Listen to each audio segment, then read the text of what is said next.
सरला phone पर बात कर रही होती है और कहती है, बहन जी आप चिंता क्यों करती हो, आपकी बेटी हमारे घर में बहुत खुश रहेगी।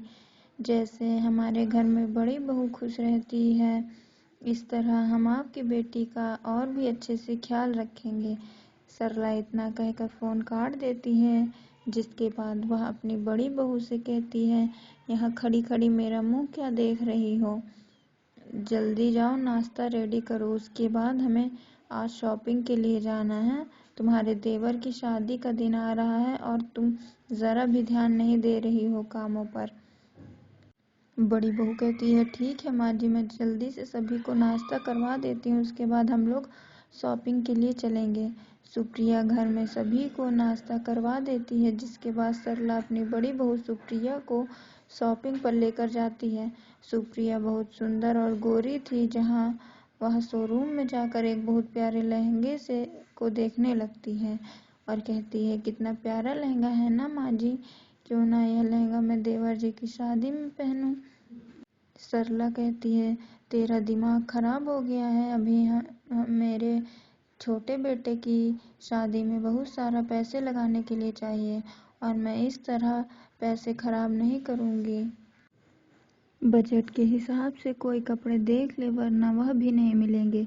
सुप्रिया यह सुनकर उदास हो जाती है, लेकिन फिर भी वह अपनी पसंद से कुछ नहीं लेती। वह अपनी सास की पसंद के ही कपड़े खरीद लेती है। जिसके बाद सरला की छोटे बेटे की शादी से पहले सारी शॉपिंग धीरे धीरे खत्म होने लगती है। देखते ही देखते वह दिन भी आ जाता है, जिस दिन अपने बेटे की शादी एक बहुत अमीर घराने की काली लड़की से करती है।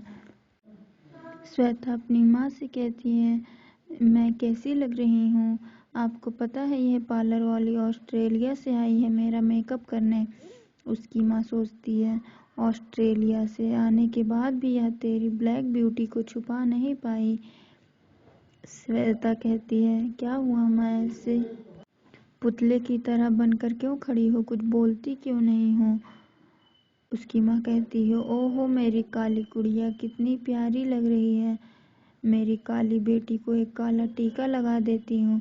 कल्याणी ऐसा कहती है, जिसके चलते श्वेता अपनी माँ के हाथों को रोक कर कहती है, मैं काली हूँ तो क्या हुआ, आप हमेशा मुझे काला ही कहती रहती हो, रहने दो, अब मत लगाओ मुझे टीका, वैसे भी काले लोगों को नज़र नहीं लगती। श्वेता ऐसा कहकर अपनी मंडप में बैठने चली जाती है, जहाँ वह कुणाल से शादी करके अपनी अमीर घराने से विदा हो जाती है। अमीर घर से आई काली बहू दहेज में बहुत सारे गहने, बहुत सारा पैसा भी लेकर आती है। सरला कहती है, अरे बड़ी बहू क्या कर रही हो, जल्दी से आरती की थाली लेकर आओ।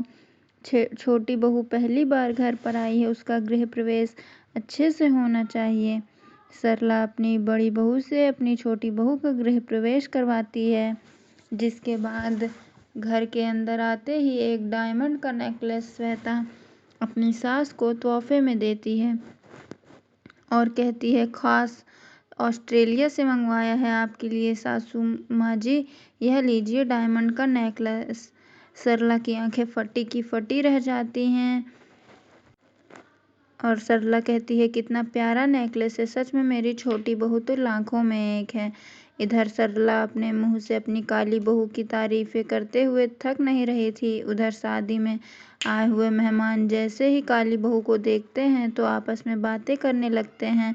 कहते हैं, देख रही हो बहन, यह तो सिर्फ अमेरिका नज़र है, अमीर की है तो काली भी मंजूर है, गरीब होती तो गोरी होने के बाद भी मंजूर नहीं होती। आजकल लोग पैसा ही तो देखते हैं और क्या ही देखते हैं, शकल सूरत को कौन चाटने वाला है। यह सारी बातें बड़ी बहू सुन लेती है, लेकिन वह यह सब नज़रअंदाज करके घर के कामों में लग जाती है। नई बहू के आते ही सरला उसकी सारी रस्म बहुत ही रीति रिवाज से करवाती है। सरला कहती है, श्वेता बहू तुम बहुत थक गई होगी, जाओ तुम जाकर आराम कर लो। सरला के कहने पर श्वेता अपने कमरे में जाती है और आराम से सो जाती है। इधर सभी मेहमानों के जाने के बाद सबसे पहले सुप्रिया घर की सफाई करती है। सारे बर्तन इकट्ठे करके धोती है और रखे हुए दूध को उबालकर पका देती है। घर के हिसाब से सफाई करनी बहुत ज़रूरी थी क्योंकि कल देवरानी जी की पहली रसोई की रस्म है। मेरे सारे काम हो गए हैं, मुझे भी थोड़ी देर आराम कर लेना चाहिए। सुप्रिया ऐसा सोचकर रात के 1 बजे काम खत्म करके आराम से अपने कमरे में सोने जाती है। अगले दिन वह सुबह समय से उठ जाती है, लेकिन अमीर काली बहू अभी भी अपने कमरे में सो रही होती है। सुप्रिया कहती है, मैं सुबह के 6 बजे से उठी हुई हूँ और यह नई बहू है जो कि अभी तक उठी ही नहीं। मुझे इसको जाकर उठा देना चाहिए, नहीं तो माँ जी को गुस्सा आएगा। ऐसा सोचकर सुप्रिया देवरानी के कमरे के बाहर जाकर दरवाज़ा बजाने लगती है, लेकिन तभी उसे सरला देख लेती है और रो कर कहती है, अरे अरे, यह क्या कर रही हो तुम? सुबह के 9 बजे हैं और इतनी जल्दी छोटी बहू को उठा रही हो। सुप्रिया कहती है, लेकिन माँ जी, आज देवरानी जी की पहली रसोई की रस्म भी तो करनी है और अगर समय से नहीं उठेंगी तो कैसे करेंगी? सरला कहती है, अरे पहली रसोई की रस्म कौन सी भागी जा रही है, बना लेगी जो उसे बनाना होगा। अभी उसकी नींद खराब मत करो, जाओ तुम जाकर काम कर लो। ऐसा कहकर अपनी बड़ी बहू को घर के काम करने के लिए बोल देती है। घर के काम करते हुए सुप्रिया सोचती है, मेरे तो घर के अंदर आने के अगले दिन से ही मुझे घर के कामों में लगवा दिया था, लेकिन मेरी देवरानी को अभी तक सोने दिया जा रहा है। मेरे ससुराल के पहले दिन से सास ने मुझे कहा था कि सुबह 6 बजे रोजाना उठना है और यहाँ देवरानी को सोते हुए 9 बज गए हैं। सुप्रिया घर की सफाई करने के बाद सभी के लिए खाना बनाने रसोई में जाती है, जहाँ वह खुद से बातें करने लगती है। कहती है, मैंने तो सोचा था कि मेरी देवरानी आएगी तो वह मेरे घर के कामों में हाथ बटाएगी, लेकिन यहाँ उल्टा मुझे ही सारे काम करने पड़ रहे हैं। सुप्रिया इस तरह सोच सोच कर खुद ही सारे काम कर लेती है, लेकिन जब 12 बजे के बाद श्वेता नींद से जाकर आती है तो वह आते ही अपनी सास से कहती है, वेयर इज माई जूस? सासू माँ, आपके घर में कोई टाइम टेबल है या नहीं? यह सुनते ही सरला कहती है, अरे अरे, क्यों नहीं, बिल्कुल है, जूस और नाश्ता अभी आ जाएगा, बस 2 मिनट दो। सरला ऐसा कहने के बाद इसका भी हुक्म सुप्रिया को ही दे देती है। वह अपनी गोरी बहू को कुछ नहीं समझती, जैसे मानो काली बहू के आते ही घर की गोरी बहू को नौकरानी बना दिया हो। यही तो सारा फर्क होता है अमीर और गरीब का। लगता है मैं गरीब घर से आई हूँ इसलिए मेरी कोई कदर नहीं है, और यह काली कलूटी अमीर बहू की इशारे पर सास नाच रही है। सुप्रिया जूस और नाश्ता लेकर जाती है और अपनी देवरानी को दे देती है।